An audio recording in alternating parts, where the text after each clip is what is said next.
Aquí comienza Red Más Noticias. Hola, buenas noches y gracias por estar con nosotros. El gobierno confirmó que ya son cerca de 870,000, óiganlo bien, 870,000 los venezolanos que viven en nuestro país. En Bogotá habría cerca de 200,000. La situación política, social y económica en Venezuela cada día está más deteriorada y Colombia es el primer lugar de destino de los venezolanos. La cifra representa un incremento del 5% respecto a este año, pero del 58% respecto al año 2017. Estamos hablando de 870,093 venezolanos. Más de 380,000 se encuentran en condición regular. Un poco más de 66,000 que tienen visa, 133,434 que se encuentran dentro del término legal.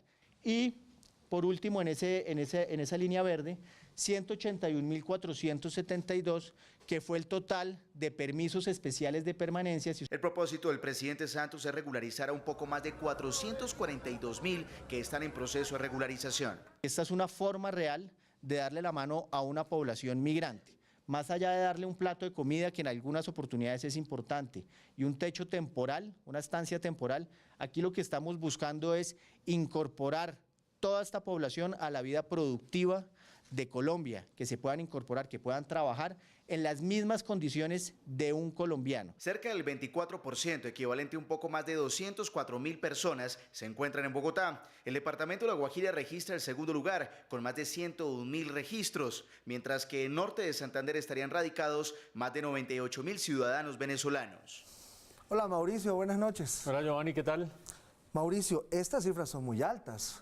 Pareciera que es una política deliberada del gobierno de Maduro de empezar a sacar a su propia gente hacia Colombia. Uno tiene que ser muy buen hermano, pero sí tenemos cómo garantizarle una buena opción a los venezolanos que están acá.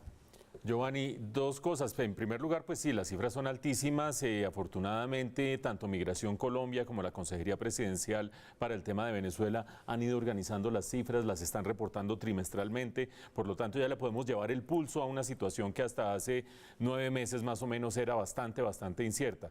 Y ha ido aumentando esa cantidad de venezolanos en Colombia. Quizás la última vez que lo reportamos en este noticiero, hace un trimestre estábamos hablando de 700,000 más o menos, ya va en 870,000, como ustedes lo vieron en la nota. No creo que sea tanto una política deliberada del gobierno de Nicolás Maduro. Creo que deliberado es, o se le ha ido de las manos, el tremendo desorden desde el punto de vista económico y social. Si ustedes tienen en cuenta los niveles de inflación tan absurdos que hay en este momento en Venezuela, el déficit fiscal que llega al 20% del Producto Interno Bruto, algo totalmente escandaloso, que ya no está pagando de manera selectiva la deuda externa y que fuera de eso está aumentando el desempleo de manera acelerada, pues es casi que inevitable que los venezolanos tengan que emigrar. La mayoría a Colombia, de los que llegan a Colombia, nos dice Migración Colombia también, el 60% se quedan en el país, el otro 40% sigue hacia otros destinos, la mayoría salen por el sur, van a Perú, van a Chile, van a Argentina. Es evidente, como dice Giovanni, que nosotros no tenemos suficiente músculo económico para hacer frente a esta situación. Muchas personas han dicho, no, entonces lo que pasa es que hay que devolverlos. ¿Cómo se van a devolver a semejante infierno? Y fuera de eso, ¿cómo lograría Colombia controlar un retorno cuando hay una frontera de más de 2,000 kilómetros? Entran por donde sea. Ustedes vieron que más de la mitad de los que hay en el país entraron de manera irregular, por lo tanto es incontrolable. Lo que sí es muy importante es que existe esta política gradual de normalización. Acuérdense ustedes, ingresar ilegalmente al país no es un delito, es una infracción, por lo tanto son irregulares, no son ilegales ni son delincuentes, son irregulares. ¿Por qué es bueno irles dando paulatinamente permiso especial de permanencia que los deja estar 2 años con derecho a trabajar y a seguridad social? Porque es bueno irlos regularizando lentamente mientras se resuelve estructuralmente la situación, porque eso evita que tengan que estar esos venezolanos en un mercado ilegal, en un mercado pirata, en un mercado paralelo. Entran a competir al menos en igualdad de condiciones por el colombiano, por un sueldo, con una seguridad social y no por debajo y de manera ilegal, lo cual va erosionando el mercado laboral. De modo pues que mientras no se resuelva la cosa en Venezuela, que es un tema bastante remoto hacia el futuro, tendremos que irnos acostumbrando a que los venezolanos están al lado quiero decir no al lado de la frontera, sino que están al lado de nosotros, que están en el mismo mercado laboral, que están aportando a la seguridad social, muchos de ellos ya lo están haciendo, que están yendo a nuestras escuelas y que estamos viviendo una etapa que seguramente desde el punto de vista estructural va a cambiar culturalmente y laboralmente y económicamente la historia de este país. Y hay que tener buena memoria, Mauricio, porque a los colombianos nos dieron la mano en los años más delicados de nuestra historia. Por lo menos 1,5 millones de colombianos en las décadas de los 70 cuando Venezuela tuvo el boom petrolero. Mucho más de lo que está llegando hoy aquí a nuestro país. Hay que ser buen hermano. El ministro de Defensa, Luis Carlos Villegas, confirmó que el responsable del secuestro de los periodistas del diario El Comercio de Quito desertó hace 1 año y medio de una zona veredal. El disidente de las FARC, Gustavo Angulo Arboleda, conocido como alias Cherry, es el presunto autor del secuestro del equipo periodístico de Ecuador ocurrido el pasado 26 de marzo. Según las autoridades, fue quien interceptó la camioneta en la que se movilizaba Javier Ortega, Paul Rivas y Efraín Segarra en la población de Mataje, en territorio ecuatoriano. Este Cherry hizo parte en el año 2016 de la zona de la variante, zona veredal, ubicada en Tumaco, y desertó de allí, al igual que alias Guacho. Según las investigaciones, alias Cherry habría trasladado al equipo periodístico a Colombia bajo la custodia de Jesús Vargas, alias Reinel, capturado por las autoridades la semana pasada y quien es otro de los hombres de confianza de alias Guacho. Es el presunto autor de ese secuestro de los ecuatorianos y de haber participado en el asesinato de los miembros del CTI. Alias Cherry fue capturado por unidades del Gaula de la policía en el barrio del centro de La Guayacana, en el municipio de Tumaco, junto a otras 14 personas. La fuerza pública está en operaciones permanentes en el sur del país para dar con el líder del frente, Oliver Sinisterra, alias Guacho, quien lideró este hecho. Y justamente el fiscal general de la Nación acaba de hablar sobre la captura de alias Cherry. Con él se encuentra Chicho Giraldo. Chicho, buenas noches. ¿Qué dijo el fiscal? Así es, Giovanni, muy buenas noches. Pues el fiscal general ha revelado nuevos detalles en torno a las disidencias de las FARC, pero en especial a alias Cherry, una de las personas de confianza de alias Guacho que en las últimas horas fue capturado. El jefe del ente acusador ha dicho que alias Cherry tiene responsabilidad directa en los hechos criminales que han cometido las disidencias de las FARC sobre el secuestro y asesinato de los ciudadanos ecuatorianos, así como el homicidio de los agentes del CTI ocurrido en los últimos días. Como responsable del secuestro de los 3 periodistas ecuatorianos. En segundo lugar, como responsable también del secuestro que él realizó como autor material de la pareja de ecuatorianos, e igualmente coautoría en el homicidio de los 3 investigadores del CTI. En las próximas horas las autoridades imputarán a Gustavo Arboleda, alias Cherry, varios cargos relacionados con terrorismo y homicidio. También se ha revelado que durante esta audiencia de imputación se imputará bajo la figura de persona ausente a alias Guacho varios delitos relacionados con los hechos cometidos en los últimos días. Esta es la información. Regreso con ustedes a estudio. Juan Carlos Giraldo, Red Más Noticias. Chicho, gracias por la información. Estaremos pendientes de lo que pasa entonces con alias Cherry. Y también hoy la JEP anunció que priorizará los crímenes cometidos contra indígenas y minorías étnicas en la zona del departamento de Nariño. La JEP está priorizando este caso en la zona de Nariño para comprender la dinámica del conflicto armado en el territorio y sus posibles causas en la discriminación racial y la importancia económica y estratégica de la zona. Con un agravante, y es que el 82% del municipio de Ricaurte pertenece al pueblo indígena Agua. Violaciones de derechos humanos y del derecho internacional humanitarios, entre los cuales encontramos masacres, asesinatos, reclutamiento forzado, violencia sexual, heridas o muertes por minas antipersonal, desplazamientos, confinamiento, retenciones ilegales, secuestros, ejecuciones extrajudiciales. Este territorio en un 80% hace presencia a los pueblos étnicos que son sujetos de especial protección constitucional. La sala de reconocimiento tuvo como base el inventario de la Fiscalía, los informes del Centro Nacional de Memoria Histórica y expedientes judiciales. En un segundo paso se daría inicio al llamado de versiones voluntarias de quienes podrían estar involucrados en estos hechos. Y en diálogo con la alianza de Caracol Radio y Red Más Noticias, el ministro de Justicia y el Derecho explicó cuáles serían las condiciones en las que se daría el eventual sometimiento del denominado Clan del Golfo y otras bandas criminales. Según el ministro, los integrantes de esos grupos delincuenciales deben estar concentrados temporalmente en zonas designadas por el gobierno, en las cuales se debe ir llevando a cabo la desmovilización y desarme de todos los integrantes de la estructura. Van a llegar a unos sitios de recogimiento donde van a estar controlados por el Estado, por la fuerza pública, el tiempo que estén allí, que en principio es hasta 3 meses, mientras ese tiempo no se toma para efectos de conteo de la pena. Estamos reglamentando la ley precisamente para permitir esa operatividad. Tenemos posibilidades de que sea en 2 o 3 sitios o inicialmente en uno, de acuerdo a la forma como se presenten. Si se presenta de una vez todo el grupo o si se va presentando el grupo de manera gradual. El alcalde de Medellín, Federico Gutiérrez, respondió duramente a la carta enviada por alias Tom desde la cárcel Picota en Bogotá al presidente, en donde pide que la oficina entre a sometimiento colectivo. Con las estructuras criminales no se negocia, a las estructuras criminales se les somete al Estado.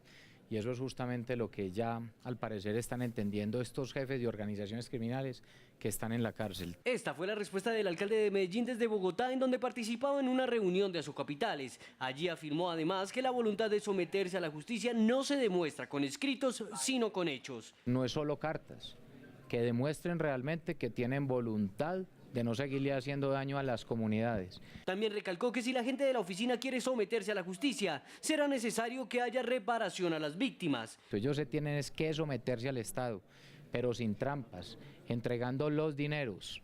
Aquí el mayor logro de esas organizaciones criminales ha sido lograr control territorial.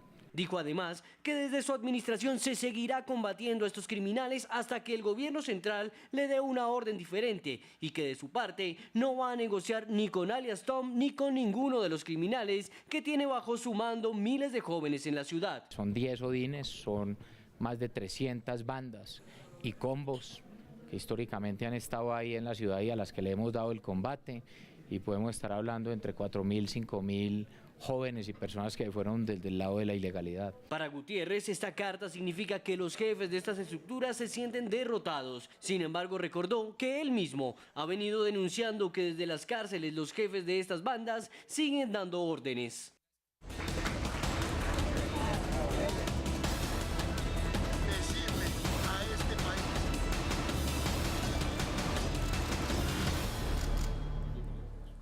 Las mujeres siguen llegando al gabinete del presidente electo Iván Duque. Hoy anunció que la vicepresidenta de Ecopetrol será la nueva ministra de Minas. La administradora de empresas, María Fernanda Suárez Londoño, estará al frente del Ministerio de Minas. Tiene más de 20 años de experiencia en el sector público y privado, pasando desde Ecopetrol hasta cargos como la Dirección de Crédito Público y Tesoro Nacional del Ministerio de Hacienda. El anuncio fue hecho en Twitter. He designado a María Fernanda Suárez, vicepresidenta ejecutiva de Ecopetrol, como ministra de Minas y Energía. Tiene 44 años. Con ella promoveremos una mayor diversificación de la matriz energética, la responsabilidad social ambiental, la eficiencia y competitividad del sector. El presidente también anunció quién estará al frente de uno de los principales ministerios, el de Justicia. Hasta el momento serían 12 los nombramientos. Y este miércoles el presidente Iván Duque se reunió con alcaldes del país, con quienes coincidió en reevaluar el tema de la dosis mínima. Durante una reunión sostenida en Bogotá esta mañana, surgió la coincidencia con los alcaldes capitales de Colombia en torno a un cambio de estrategia para enfrentar el tráfico de estupefacientes. Que necesitamos obrar también con la Fiscalía General de la Nación para desmontar ese sistema en el cual se están valiendo los jíbaros para seguir llevando el veneno de la droga a las calles, que es la llamada dosis de aprovisionamiento.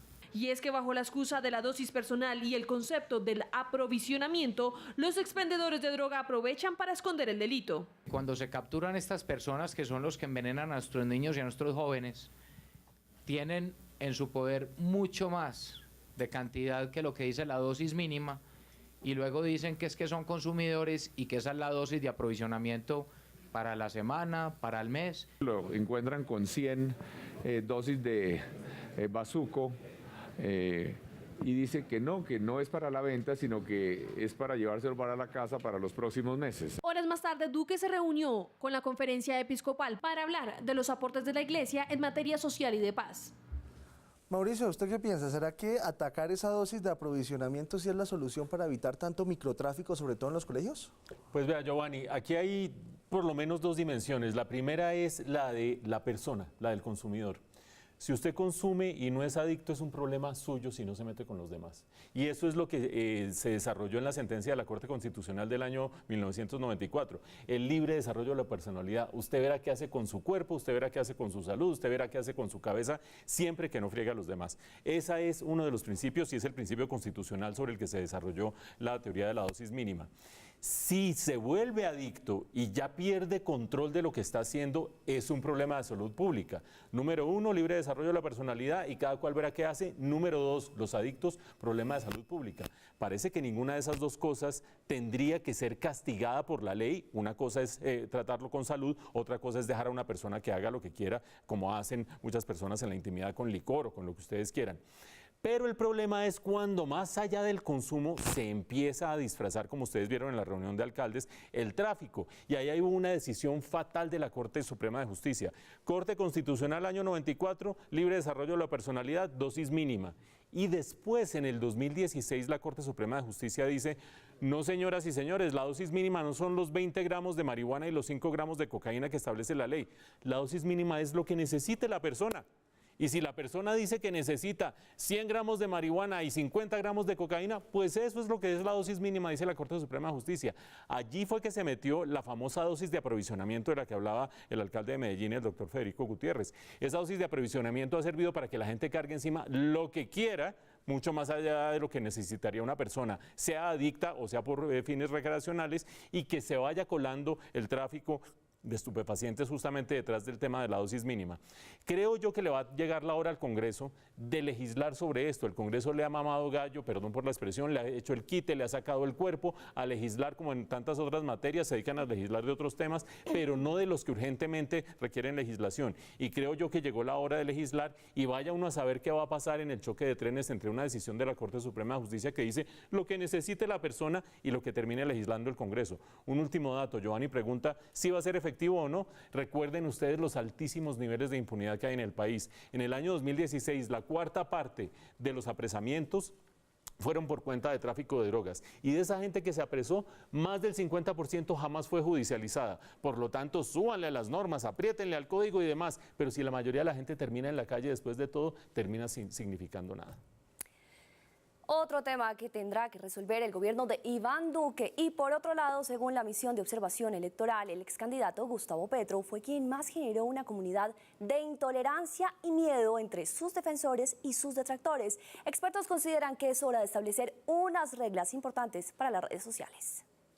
Según la MOVE, entidad que acompaña la veeduría en los procesos electorales en Colombia, los internautas acudieron con millones de mensajes en las elecciones legislativas y en primera y segunda vuelta presidencial, pero los insultos y agresividad deben prender las alarmas. Estábamos hablando de que 1 de cada 5 mensajes eran de intolerancia durante, por ejemplo, las elecciones de Congreso. Luego disminuye esa conversación de intolerancia para primera vuelta presidencial, un poco porque los debates generaron otra conversación, una conversación regional, una conversación ya sobre programas de gobierno y demás. Pero entonces, para segunda vuelta vuelve y comienza otra vez el tema de intolerancia, que llega a un 13% de los mensajes. El informe de la MOVE asegura que entre más cerca las jornadas electorales, la conversación de intolerancia aumentó de manera exponencial. El 10% de toda la conversación sobre las elecciones fue con agresión y provocación. Un candidato tiene una comunidad de gente que lo defiende y lo ataca con violencia, con agresividad, con intolerancia, incluso llegando a las amenazas. El ex candidato Gustavo Petro fue quien más generó una comunidad de intolerancia y miedo entre sus defensores y detractores. La cuenta de Gustavo Petro es la que más recibe tanto personas adeptas a esa campaña como quienes iban en contra de esa campaña, generaron una comunidad muy fuerte de agresión, de agresividad y demás. Es hora de hacer un alto en el camino y abrir un gran debate. donde se deben involucrar sectores de opinión, academia, medios de comunicación, pero el país está en este momento en mora de generar ese debate. El informe de la misión de observación electoral también señaló que el debate político en las redes sociales no fue necesariamente más plural ni transparente, y tampoco en las comunidades que compartieron información falsa no interactuaron para desmentir. La Contraloría descubrió una inconsistencia por más de 70.000 millones de pesos en el plan de recuperación del río Bogotá. Exclusivo, Red Más Noticias. Hace 3 años el Consejo de Estado profirió una sentencia en la que se ordenaba la descontaminación del río Bogotá y puso como fecha límite el 2017 para que 16 entidades ejecutaran el trabajo. Una de las más clave era la Corporación Autónoma Regional de Cundinamarca, CARA, entidad que tenía a su cargo gran parte de los programas estratégicos, entre ellos la planta de tratamiento de aguas residuales de Salitre. Se trata de una superestructura que recoge las aguas negras de media Bogotá antes de vertirlas al río, y en la que, tal como figura en esta auditoría de la Contraloría General, se han invertido 1.35 billones de pesos y todavía no funciona. Aunque la sentencia era clara en declarar que la recuperación del río Bogotá tenía una importancia estratégica para la garantía del agua y un ambiente sano en el mediano plazo, la Contraloría descubrió que desde la CAR hubo un despilfarro de recursos sin precedentes. Por ejemplo, contrató la construcción de jarillones o muros de contención para la ribera del río y el resultado fue decepcionante. Las estructuras no sirvieron.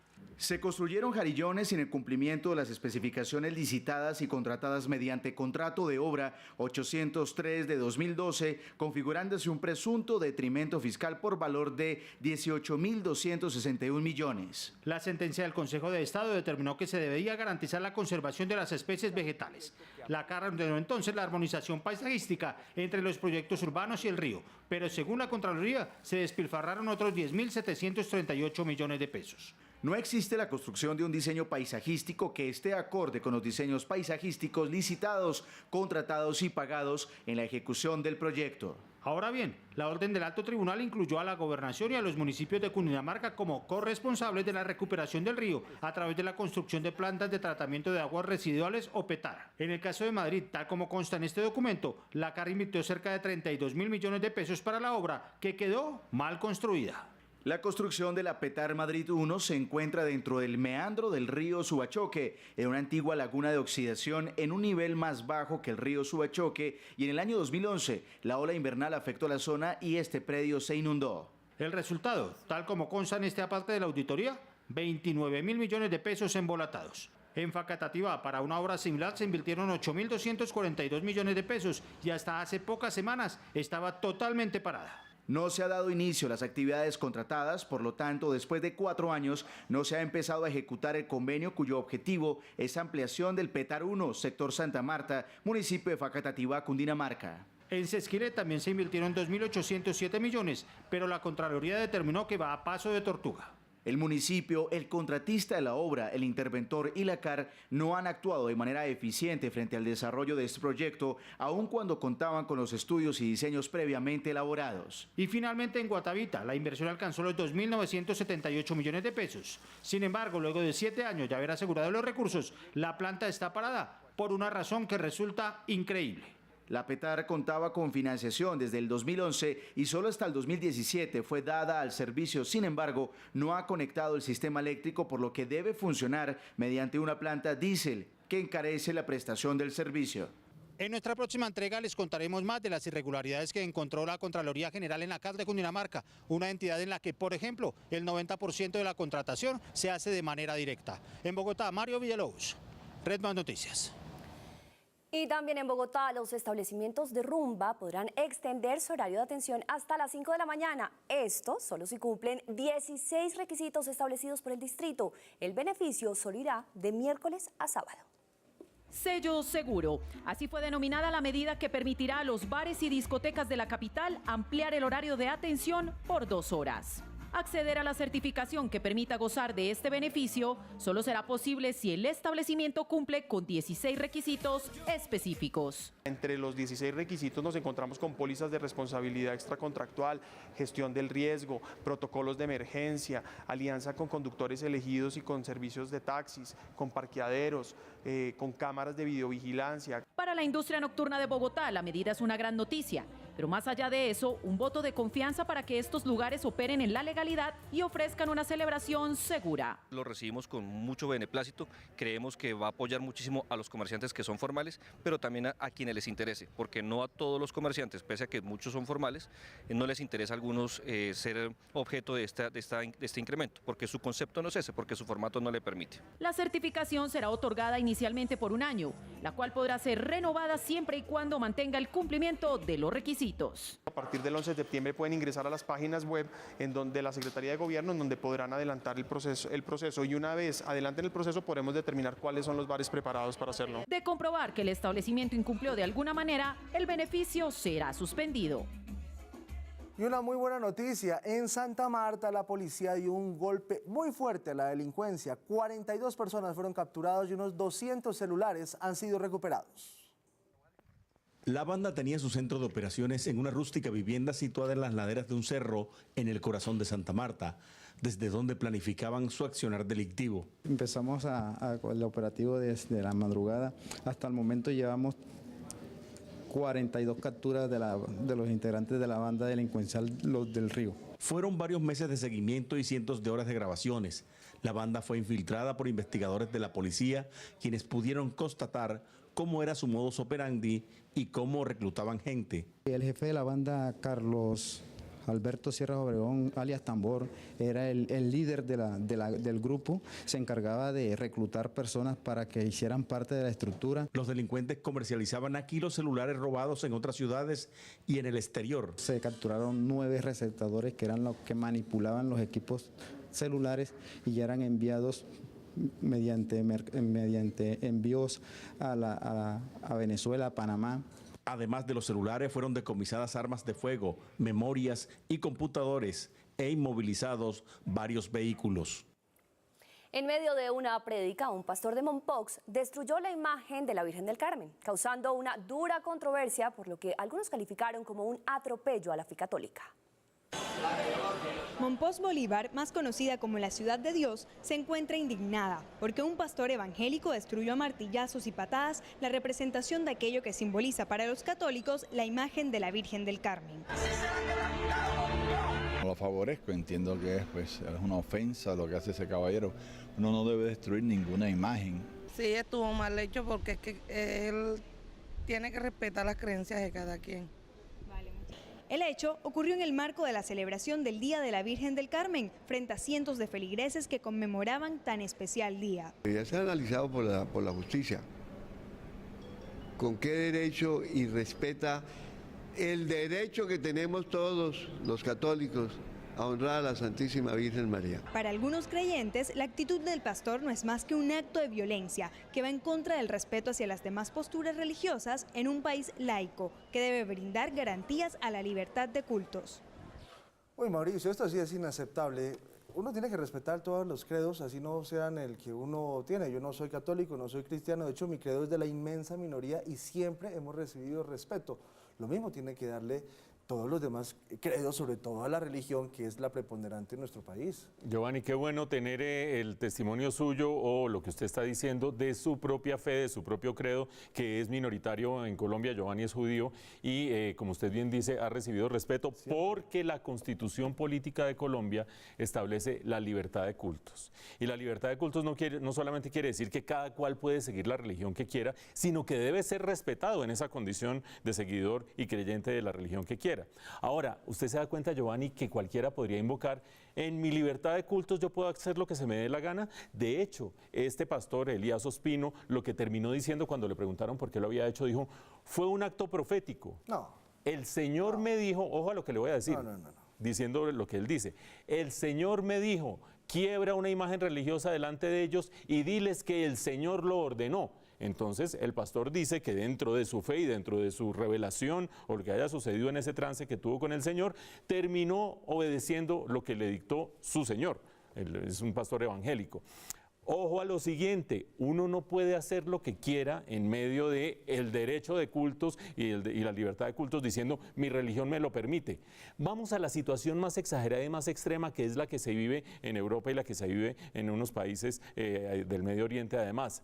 Los yihadistas, los extremistas islámicos dicen, mi fe me ordena que todos los impíos deben desaparecer de este mundo, impíos los que no siguen la fe de ellos. Por lo tanto, amparándose en su propia fe, dicen, yo puedo hacer lo que quiera con los demás. Nada de eso, ni allá ni acá, ni amparados en una fe, yo puedo hacer lo que quiera con los demás. Los derechos míos terminan donde empiezan los de los demás, en muchas cuestiones civiles y también en cuestiones religiosas. Por lo tanto, todo aquel que diga que se le apareció el Espíritu Santo y le dijo, abuse de los derechos de los demás, nada de eso, la Constitución no se lo va a permitir. Todos tenemos libertad de cultos, pero también tenemos que respetar los de los demás y en ese sentido nada de acabar con imágenes religiosas. Eso es una falta de respeto y de consideración. La vía del Llano, que comunica a Bogotá con Villavicencio, sigue convertida en un dolor de cabeza. Hoy nuevamente estuvo cerrada por cuenta de los derrumbes. Hacia las 7 de la mañana, una nueva caída de lodo sobre la vía en el kilómetro 64+200, cerca al peaje de Pipiral, causó el cierre del corredor que se mantuvo hasta la tarde de hoy. Esta zona es la misma que causó el cierre de la vía durante el pasado fin de semana y donde se encuentra esta roca de aproximadamente 15 metros de diámetro que amenaza con caer a la vía. Según Coviandes, los técnicos trabajan para partir la roca y bajarla de la montaña de manera controlada y sin causar daños a los vehículos que por allí transitan. De acuerdo con el concesionario, la vía se mantendrá abierta mientras que el buen clima se mantenga, pues la lluvia podría ocasionar inestabilidad y nuevas caídas de material a la carretera. En lo que va corrido de la semana, se han presentado al menos 5 cierres en este corredor, uno de ellos por un accidente de tránsito. Los demás tienen que ver con desprendimientos de la montaña, sobre todo en la zona del túnel falso. Mauricio, mire, Oscar Rincón, que es la persona que hizo la nota, me acaba de mandar un mensaje que dice, tengan en cuenta, mañana, cierre a las 7 de la mañana, vuelve paso alterno 7:30 am, cierre de 10 minutos 12 del día, este cronograma puede modificarse con las condiciones climáticas. Un dolor de cabeza viajar al llano. Giovanni, se está tratando de atender un problema que es estructural de la vía del llano y estructural de muchas vías de Colombia. Lo que ha hecho Coviandes, de común acuerdo con la Agencia Nacional de Infraestructura, es tratar de hacer un plan de contingencia. Por una parte, para dinamitar la roca, 15 metros de diámetro, son más o menos 6 pisos de altura. Denle ustedes la vuelta a esos 6 pisos de altura y eso les da el diámetro de la roca, una cosa inmensa que si se termina cayendo sería absolutamente fatal. Número 1, dinamitar esa roca, por eso los cierres. Y número 2, algo muy importante, tratar de ir cumbre arriba para poder controlar las aguas que están generando deslizamientos, porque buena parte de estos cierres han sido por deslizamientos de lodo que han hecho totalmente inservible la carretera. Por lo tanto, ya hay plan de contingencia de la ANI y de Coviandes para atender eso. Punto por resolver, ese plan de contingencia vale la bobadita de 27.000 millones de pesos. Uno se imagina, bueno, vamos a romper una roca y vamos a tapar unos nacimientos de agua que hay por allá. 27.000 millones de pesos que todavía no se ha definido si los debe pagar el concesionario Coviandes o los debe pagar la Agencia Nacional de Infraestructura. Por suerte eso lo dejaron para un poquito más adelante y ahora están tratando de atender la crisis de manera inmediata. Ojo ustedes a lo siguiente, esto cuesta muchísimo para la economía de los llanos, cuesta muchísimo para la economía de Villavicencio. Fenalco de Villavicencio ha dicho, y de los llanos, y del Meta, perdón, del departamento del Meta ha dicho, cada uno de estos cierres nos cuesta una inmensa cantidad de plata, pero lo más importante, el 22 de junio, es decir, hace apenas 2 semanas, hubo 4 muertes por cuenta de estos deslizamientos, de gente que trató de pasar por el lado de los deslizamientos y de no atender las medidas de las autoridades y terminó desafortunadamente falleciendo. Por lo tanto, sí, una situación crítica, afortunadamente ya se están tomando las medidas costosísimas para los que las están tomando y para la economía regional, pero algo habrá que hacer con eso. Lamentablemente, la topografía colombiana nos dará más sorpresas de aquí en adelante en esa y en otras carreteras del país.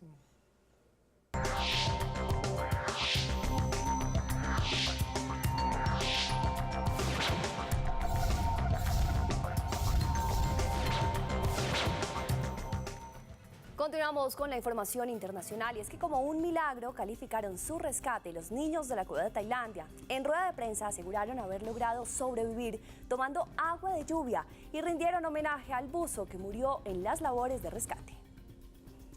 En compañía de sus padres, así fue como los niños recuperaron su libertad. Es que después de haber permanecido atrapados durante más de 2 semanas en una cueva, al ser rescatados pasaron más de 1 semana en el hospital. Lo primero que hicieron al salir fue dar una rueda de prensa. A su llegada recibieron una bienvenida de campeones, digna de los sobrevivientes.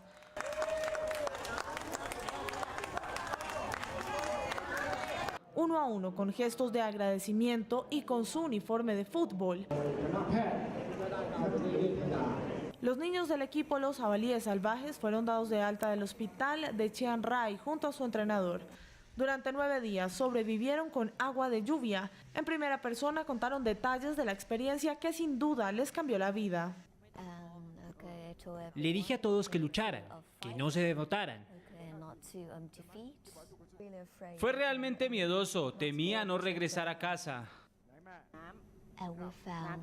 No teníamos nada con nosotros, encontramos agua que salía de la roca de la que podíamos beber y encontramos refugio para pasar las noches.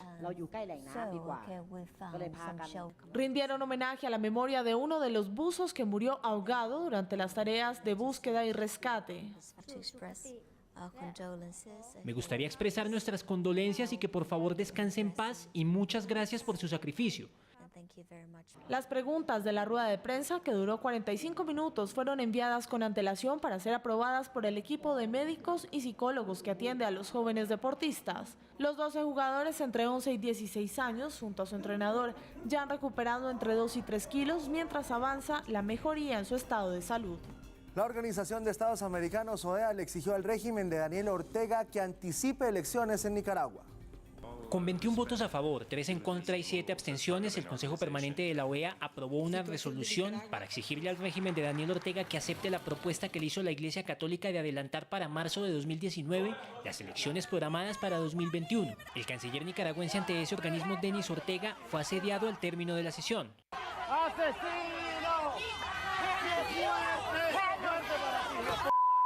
¡Te vas a morir! ¡Toma! Sin embargo, el régimen sandinista ha recibido el apoyo de países como Venezuela. Todo nuestro amor, todo nuestro apoyo incondicional al comandante presidente Daniel Ortega Saavedra. Durante el desarrollo del Foro de Sao Paulo en La Habana, los presidentes de Bolivia, Evo Morales, y de Cuba, Miguel Díaz-Canel, también expresaron su solidaridad con Nicaragua. La Comisión Europea impuso millonaria multa a Google. Bruselas impuso este miércoles una multa de 4.343 millones de euros, un poco más de 5.040 millones de dólares, a la compañía Google por ejercer prácticas que considera ilegales. De acuerdo con el comunicado de la Comisión Europea, Google ha impuesto restricciones ilegales a los fabricantes de dispositivos Android y operadores de redes móviles para consolidar su posición de dominio en la búsqueda de Internet. Esta multa supera la que la Comisión fijó hace un año de 2.424 millones de euros, algo así como 2.820 millones de dólares, por el que consideró otro caso de abuso. En esa ocasión, por abuso de dominio al favorecer a su comprador de productos. La comisaria europea de competencia, Margrethe Vestager, dijo que para consolidar su posición dominante, Google viola las normas de competencia europeas. Con este comportamiento, la compañía ha negado a sus rivales la posibilidad de innovar y competir por sus méritos y a los consumidores los beneficios de esa competencia. De acuerdo con reportes de prensa especializada, la multa es poca frente a los ingresos millonarios, pero afecta su modelo de negocios. Ofrece Android y a las aplicaciones de manera gratuita, pero recibe ingresos de publicidad por su uso. Se calcula que los ingresos publicitarios superan los 11.600 millones de dólares.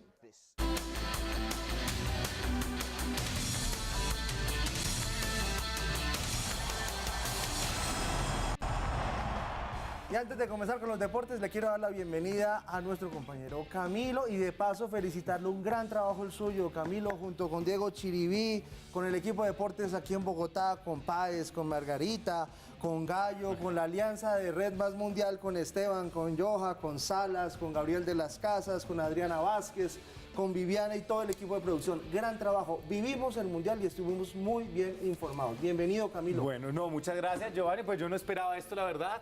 ¿Este saludo o el viaje? No, el saludo. Hablo justamente por todos mis compañeros y fue un trabajo que lo hicimos con el corazón, con el alma.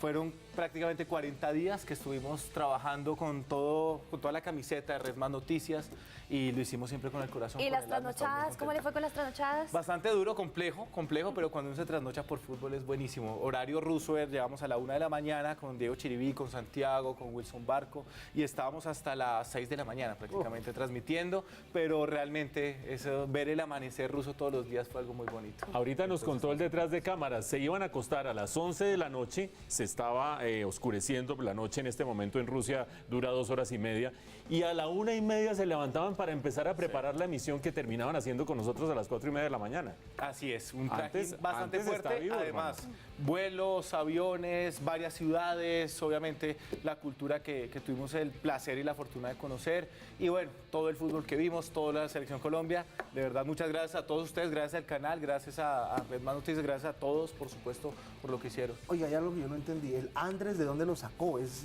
ruso? Yo le cuento detrás de cámara. No, es como un Andrés. no. Bueno, y gracias a Juan Lozano, campeón del Tolima. Yo es que este nivel... Nos están diciendo que siga, hermano. Y el otro semestre, Millonarios de Gabriel de las Casas. Felicitar también. Señor. Que Juan lo manda a felicitar también. Muy bien, yo también estoy muy feliz. Pero bueno, hablamos de deportes. Por favor. Perfecto. Bueno, comenzamos justamente con los Juegos Centroamericanos y del Caribe. Sí, porque ya se viene la inauguración. Estamos contando lo que son las horas. Y Shakira va a ser el foco de atención en un montaje tecnológico a la altura de los grandes eventos del mundo. Con el reto de hacer los mejores Juegos Centroamericanos de la historia, en Barranquilla se lanzó lo que será la inauguración de estas justas. Porque no se imaginan el show que tienen armado. Lo sentí en el primer ensayo y lo primero que se me vino a la cabeza fue que no había estado tan emocionada desde el Miss Universo. El evento central será la interpretación de Shakira. Su llegada genera mucha expectativa en La Arenosa. Así que yo como alcalde no puedo sino sentirme orgulloso de ser parte de este nuevo amanecer del deporte en Barranquilla, pero también de la cultura, de la tecnología que se va a desprender de ese evento de mañana. El evento será realizado en el Estadio Metropolitano y se le ha dado el tratamiento como si fuera un partido internacional. Bueno, ya las delegaciones están listas en Barranquilla, unas van a estar llegando en la próxima semana y justamente nos estamos preparando porque aproximadamente serán 36 deportes, 37 disciplinas, más de 5.500 atletas y 1.400 jueces. Es impresionante, sin contar que México es la delegación que más deportistas tiene, aproximadamente 700 deportistas. Colombia se habla de 588 atletas que va a tener Colombia, representados por supuesto por Yosimar Calvo, también por Joel Martínez, Lady Yesenia Solís, Caterina Ibargüen, que por supuesto en el salto triple es una de nuestras principales cartas. Eso será del 19 de julio al 3 de agosto, que estaremos presentes ahí con Red Más Noticias y por supuesto Andrés Páez, que va a estar pendiente de toda la información y de todas las noticias que vamos a tener allá en Barranquilla. Pero no solamente será Barranquilla, también hay varias subsedes. Una es Bogotá, otra es Cali, donde vamos a tener toda la atención puesta en lo que es el ciclismo. No solamente este que vemos en imagen, el ciclismo de pista, sino también el de ruta, que estará por Buga, Palmira y por supuesto en la ciudad de Cali. Recordemos que estará Bogotá y Puerto Colombia como otra de las subsedes importantes. En total serán 4. Acá en pista la principal carta que va a tener Colombia es Fabián Puerta. Recordemos que es campeón del mundo en el Mundial de Holanda en la prueba de Keirin. Por eso ahí pueden llegar varias preseas para el deporte colombiano. Remo y canotaje será en el lago Calima y por supuesto bolos en Buga. Antes de cerrar esta emisión de Red Más Noticias, les contamos que el presidente electo Iván Duque acaba de confirmar a Gloria María Borrero como nueva ministra de Justicia. Es la 5ª mujer del gabinete del presidente Duque. Es abogada especialista en Derecho Administrativo y actual directora de la Corporación Excelencia en la Justicia. Quédese con nosotros, ya viene Zona Franca, está buenísimo. Daniel Pacheco y tiene invitada a Claudia López, Marcela Restrepo, Ciro Ramírez, está aquí, al ladito mío, en el set de al lado, Pacheco esperando para arrancar con ese debate. Esto es Red Más, feliz noche para todos.